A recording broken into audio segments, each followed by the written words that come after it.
Right, welcome back to another Year 13 video. This one's our third lesson in the photosynthesis topic, and actually the shorter and the last one, because it's quite a short topic, and it's on the light independent reaction. So this is carrying on from what we saw in the last video on the light dependent reaction. The two key products that we formed there were ATP and reduced NADP. Now we're going to see how they are used along with carbon dioxide and a series of enzyme control reactions to actually form the glucose, the final part of our equation. Okay, so what I'm going to draw now is I'm going to draw up the light independent reaction, sometimes called the Calvin cycle. I'll probably refer to it as the Calvin cycle because it's a little bit easier for me to say each time. So we'll go through that step by step. So we start off with this molecule called RUBP, which stands for ribulose bisphosphate, but you can just call it RUBP, that's fine, okay, in the exam, just like that. And it's a 5-carbon molecule. It's an intermediate molecule because it's in this metabolic pathway. So we have a lot of these intermediate molecules that aren't actually going to be directly used, but it is essential in the process. And it's going to combine with CO2, which is diffused into our leaves via the stomata, into those air spaces within the spongy mesophyll, then within the cells, and then finally into the chloroplasts themselves. By the way, this whole process, of course, takes place in the stroma of the chloroplast. So the RUBP and the CO2 are combined together. We call this carbon fixation. And this is sort of facilitated by an enzyme called Rubisco. Okay, so I'll just whack that on there. Let that see it a little bit clearer. Now, Rubisco is actually an incredibly important enzyme in photosynthesis. It's, in fact, accounts for, I think, about 50% of the plant's actual protein is all this one enzyme. So it's incredibly abundant within the leaves and within, you know, the whole photosynthetic system of plants. So the RUBP and the CO2 are fixed, and that will form us two molecules of something called GP, which stands for glycerate 3-phosphate. Okay, so the GP at this stage, again, is another intermediate molecule, not where we want it to go. We need to convert it into something called TP, and again, we'll get two of those. All right, in order to turn it into the GP into TP, we need to use the energy from ATP, so the ATP will break down into ADP and phosphate, and we also need to reduce it using that reduced NADP. Okay, so the reduced NADP will come in. I'm going to use the shorthand there, so NADPH stands for reduced NADP, and we then end up with its oxidized form NADP+, like that. Okay, so again, I'll recap that again. So GP is converted into TP using ATP, energy from ATP, and is reduced by reduced NADP, giving it hydrogen. Okay, now we've got this more higher energy molecule of TP. Now the majority of that TP is actually used to regenerate the RUBP, to enable the Calvin cycle to continue going round and round and round, so we can continue to fix more and more carbon. Some of it, however, is used to generate organic molecules like glucose, but also the plant can also synthesize other things like amino acids, etc. this way. One last little extra detail we can put here: in order to convert the TP back to RUBP, we do need a little bit of ATP for that as well, which has also come from our light dependent reaction. So I'll go over it one more time to make sure we're really happy, maybe a little bit more detail this time, throwing a few extra bits to help you out. So RUBP combines this, with CO2 with the aid of Rubisco to form two molecules of GP. So another little thing I find quite helpful is looking at the carbon. So RUBP has 5 carbons in it, CO2 has 1 carbon, and each GP is a 3-carbon molecule. So we have 2 of those, and that gives us our 6. Okay. Likewise, each TP is a 3-carbon molecule, and we have 2 of them. That gives us our 6 still. So we've still got that carbon that's still been fixed there.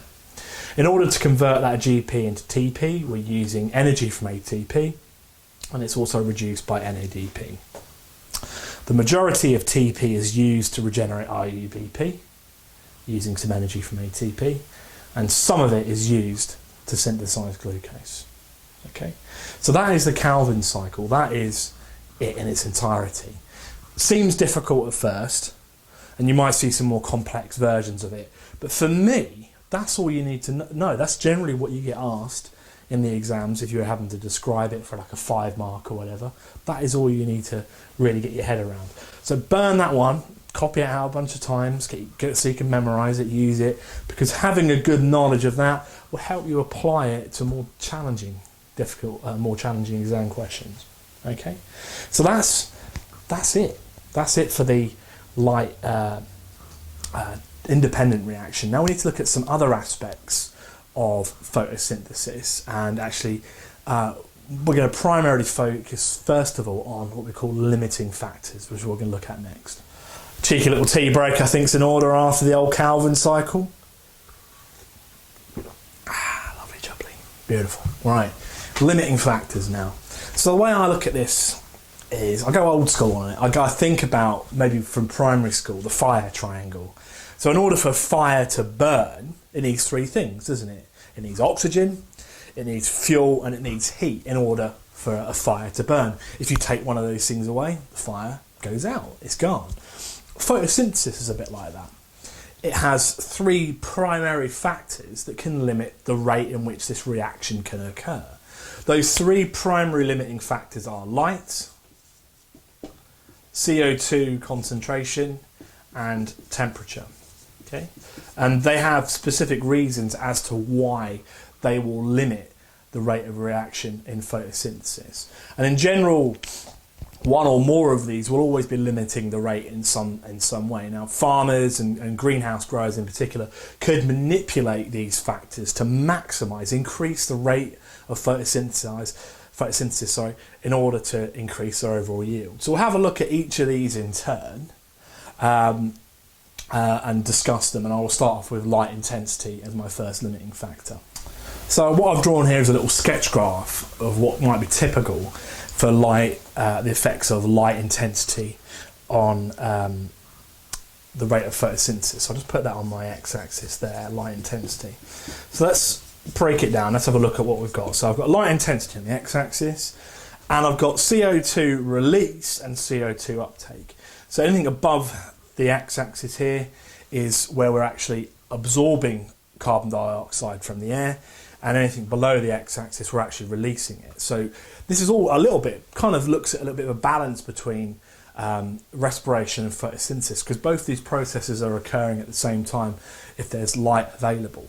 And what happens, so at very low light intensities, we actually can see that the plant will actually be releasing more CO2 than it will be releasing, uptaking it, and therefore we can see that the rate of respiration is higher than the rate of photosynthesis. But once we reach a critical point here, which we call the carbon compensation point, the rate of photosynthesis goes up, and as a result we end up uptaking more CO2 than we're releasing. That continues sort of directly proportionally for quite some time as light intensity increases, but eventually we will actually see that that rate of photosynthesis levels off. Even though I'm making it brighter and brighter, I'm giving the plant more light. And the classic misconception I tend to see from students is that, oh, the plant can't absorb any more light energy, that's the maximum it can. Well, that's not the case. The plant in theory could absorb more light energy, but what's happening is another factor, such as carbon dioxide concentration or temperature, might be limiting the rate of reaction. So when you see the line going up, in this case it's light intensity, then we know that light is a limiting factor, because as I increase it, I increase the rate of photosynthesis. When it levels off, it's one of the other factors like carbon dioxide or temperature that's limiting.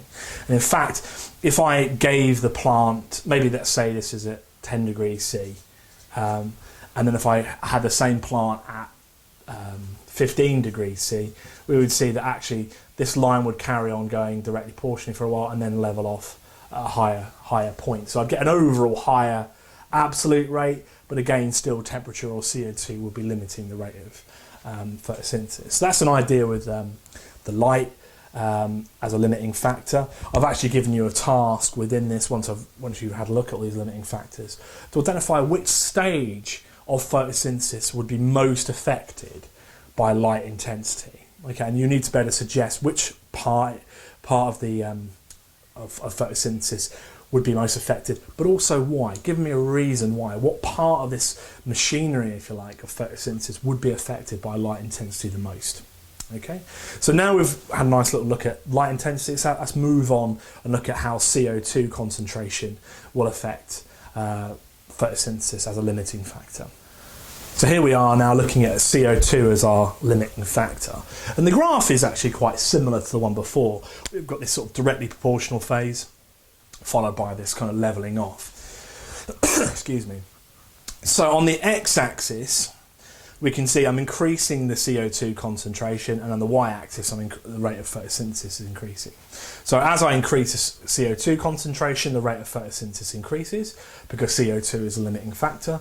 But again, like before, we see this levelling off going on, and therefore CO2 is no longer the limiting factor, but temperature or light energy is. So it's very similar to GCSE in many respects, this one. And again, consider where CO2 is used in the photosynthesis process, and why a lack of CO2 might actually slow down that chemical reaction. Okay, so that's your little task there. So think about that. Okay, so that's quite simple CO2. Remember, it's a raw reactant for the photosynthesis process, so it's going to have a profound effect if it's in low levels. Your average atmospheric CO2 is about 0.04%, I believe. So it's very, very low. And often actually on a warm sunny day like it is today, CO2 is probably the limiting factor that's actually preventing the plants from achieving a higher rate of photosynthesis. So if you're in a greenhouse situation, they often actually increase the amount of CO2 within that greenhouse using something like dry ice or paraffin burners, which can release more CO2 within that kind of closed system, which will therefore boost the production of the plants because they've got an overall higher rate of photosynthesis. So the last limiting factor that we need to look at is temperature, which we'll have a look at now.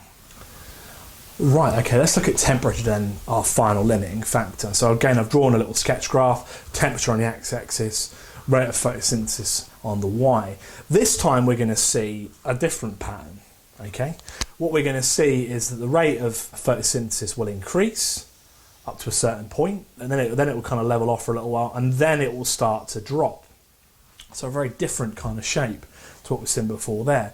And the primary reason for that is because photosynthesis is a enzyme control reaction, and enzymes are characteristically affected by temperature. And we've seen this pattern when we looked at enzymes in year 12. So what's going on? So as I increase the temperature, I get more kinetic energy, so therefore I'm getting more collisions between my enzymes and substrates, higher rate of photosynthesis as a result. And as I start to reach this critical kind of optimum temperature and go above it, then I start to see that the rate is dropping because that enzyme Rubisco is beginning to denature, okay? And therefore its ability to fix carbon, to combine CO2 and RuBP together is hampered. So I'll give you a little bit of an answer there to that task. Okay. Another process can also occur here, and it's called photorespiration. I'm not going to go into epic detail on this one in this video because it is sort of beyond the spec, but I have included some extra information in your notes there, so you can feel free to have a look at it. I have seen it come up in exam questions, but they'll always give you the background that is required. But you know, it might be worth having a look to kind of extra prepare yourself something that you could even pepper into an essay, if you will. So the last section of this video is going to be looking at the kind of the practical applications of photosynthesis, not the actual required practical we're going to do at a later stage, but how we could experimentally investigate photosynthesis. And this is something that comes up frequently in the exams. So when it comes to any kind of experiment, any kind of practical work, we've always got to think about our variables, haven't we? We've got independent variables, dependent and control. And photosynthesis experiments are no different. When we're looking at independent variables, we're going to be generally looking at investigating those limiting factors. So you could have light intensity as a factor to investigate, which is a very common one, and the one that you should have done at GCSE, where you move the lamp further and further away from the pondweed, and you'll see how that affects the rate of photosynthesis. But you could also do something like CO2 or temperature. They're all perfectly valid, and they all have an effect on photosynthesis, and we can have some measurable effect. Light, we don't just have necessarily use light intensity. We could even use different wavelengths of light. So use different coloured filters and see how that affects the rate of photosynthesis. You know, if I put a green filter on, will it go up? Will it go down?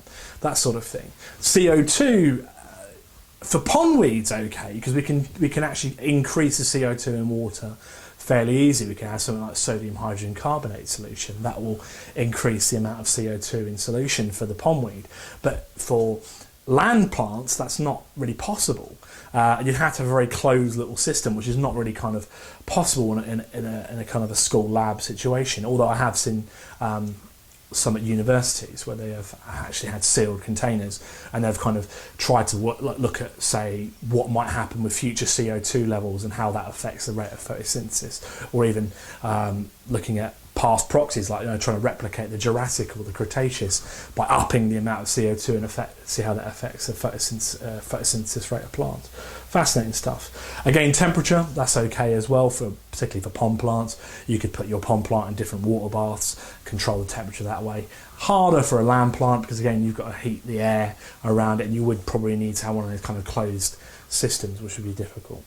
When it comes to the dependent variable, what we're measuring, well, really what you're going to look at with any kind of rate type situation, like we've seen with enzymes and stuff like that, I can either look at the removal of the reactant, so I could maybe watch the uptake of CO2, or I could maybe look at the formation of products, so the release of oxygen, but also I could look at potentially other products, sort of intermediate products like RUBP and GP and TP and stuff like that. And I've got a little experiment I'm going to show you in a minute as an option. Generally speaking, for the average kind of school lab practical, you're probably going to be looking at the amount of oxygen being released, so the formation of products. And again, for pondweed, that's very easy. You could count the number of bubbles on a very simple level, or you could collect the oxygen using a gas syringe, and therefore you could measure the volume more accurately. So, yeah, there are many ways of doing it. Controls, well, depending on what your independent variable is, so let's say if I'm investigating light, I would then need to control the CO2 and the temperature, because they will affect the rate of photosynthesis. And likewise, you know, if you substitute that as your independent variable, then you've got to control the other two. So you always got to think about methods and ways in which you can kind of counteract that one. All right, so the last thing I want to show you is a really nice, interesting experiment that was done by Calvin himself, hence the name Calvin cycle, who actually used what we call a lollipop flask to work out the stages of that light independent reaction. So I'm going to talk you through that in a second. We'll cut to that now. Okay, good. So here we go. Here's the experiment that was done by Calvin, and it's using this thing called a lollipop flask. The reason being is it looks a bit like an old-timey lollipop, I suppose. What's going on? So there would actually be multiple other tubes going in, but I'm trying to keep it simple. But basically what you would have here is a suspension of algae with the appropriate nutrients, oxygen, CO2, light source, everything enabled those algae in suspension to live, photosynthesize, reproduce, etc. Below, you've got a little tap on the bottom of the lollipop, which we can open and close. And into that, we can actually empty some of the contents, a soil sample, into boiling ethanol. Okay? And the reason we have boiling ethanol is to actually kill the algae as soon as it's removed. And the reason for that is, if it was dropped and collected and we put it to analyse later, photosynthesis could still be going on. We wouldn't actually be able to get a snapshot of what's going on at a given moment. By killing it, we kind of get an instant snapshot of what is going on inside our lollipop. All right, so that's the reason you use boiling ethanol, is to kill the algae rapidly, to stop it from photosynthesizing.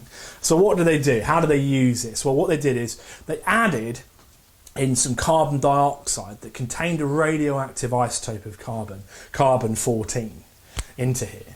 Okay, so they added in the CO2 containing carbon-14, and then regular time intervals, every 5 seconds, they opened up the tap, took a sample, killed obviously the algae, and they recorded what substances actually were radioactive initially. So at the very beginning, it was only CO2. After 5 seconds, you found it in some GP. After 10 seconds, it was in the GP and the TP. Okay, then it was in the GP, TP, and glucose. I'm just going to use G for there. And after even longer, it was in the GP, TP, glucose, and the RUBP.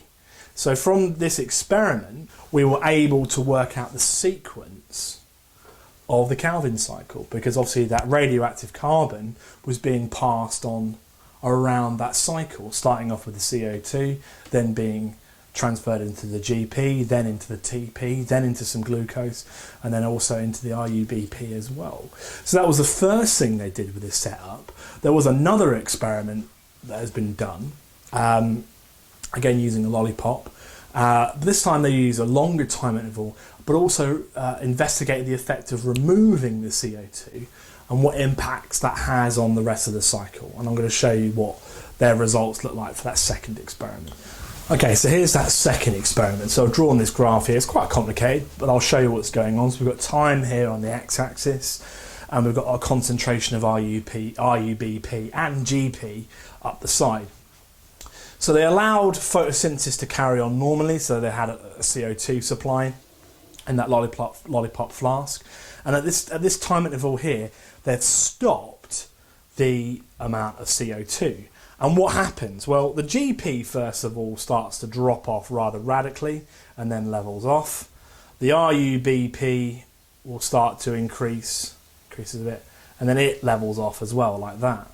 So we need to understand why this is happening. And again, this is all linked to that whole metabolic pathway. All right. So once I stop GP so once I stop CO2, it's preventing any new GP being made, because GP is made from RUBP and carbon dioxide. So by stopping the CO2, I stop the carbon fixation. So I'm not making any more GP, but also all that GP that is already present is being converted into TP and then eventually RUBP. So you can see that is why the concentration of GP decreases. Okay. The RUBP shows an increase initially. Well, the reason for that is, well, I've got a nice stock of GP and TP. That's all going to get converted into the RUBP. So therefore its concentration goes up. And of course, it's not being used up anymore. It's not being converted into GP because there's no carbon dioxide for it to combine with. And therefore we see it leveling off. So I've seen this come up quite a few times in the exams, and how I've just described it is the best way of doing so, okay? And try and make links between each other, you know, that and your knowledge of the Calvin cycle. So that kind of really goes back to the beginning of the video where I went through the different sequences. This is an application of that knowledge, application of that Calvin cycle. So I've got the Calvin cycle in my head, I can see it in my mind's eye, I can see everything moving around, and here I'm applying it to explain this pattern on a graph. Okay, so that's photosynthesis pretty much. I've covered the majority of this topic and hopefully you found it useful.